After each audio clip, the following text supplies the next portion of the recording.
aujourd'hui, donc ce bateau c'est un 7.1, la largeur 2,63 m.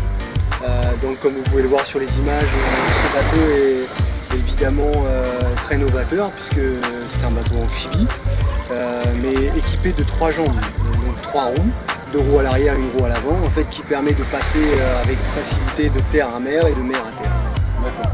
Et originellement, c'est un concept qui était dédié au marché civil, et je crois qu'il y a eu des applications militaires. Tout à fait, à la base, c'était donc ce bateau a été conçu justement pour, je dirais pour le loisir, parce que il y a une grosse difficulté en fait pour mettre à l'eau le bateau, le remettre sur le trailer. Donc les concepteurs en fait ont imaginé, ont planché sur un projet de jambes qui de prototype au début, de jambes qui permettaient en fait de passer de terre à mer.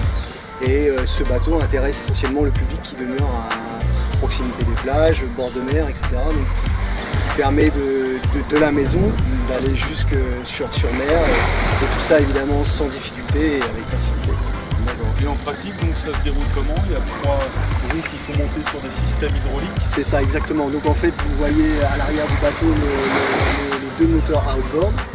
Et à l'intérieur du bateau, ce qu'on appelle le moteur inboard, qui est alimenté par un moteur Oda, 24 chevaux, ou 16 chevaux, ici 24 chevaux.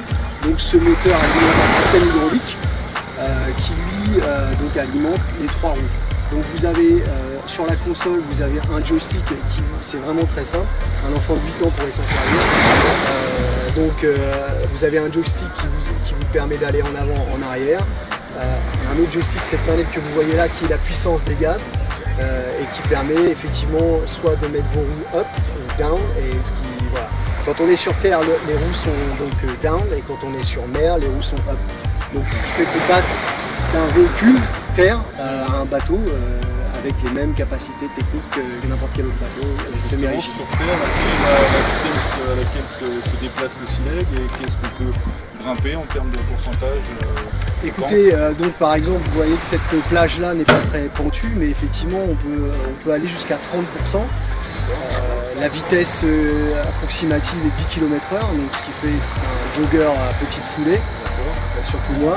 Et donc voilà, donc on peut aller jusqu'à 5 km de distance parcourue, ce qui est relativement important, avec l'option External Runtime, XRT, ce qui nous permet d'aller beaucoup plus loin.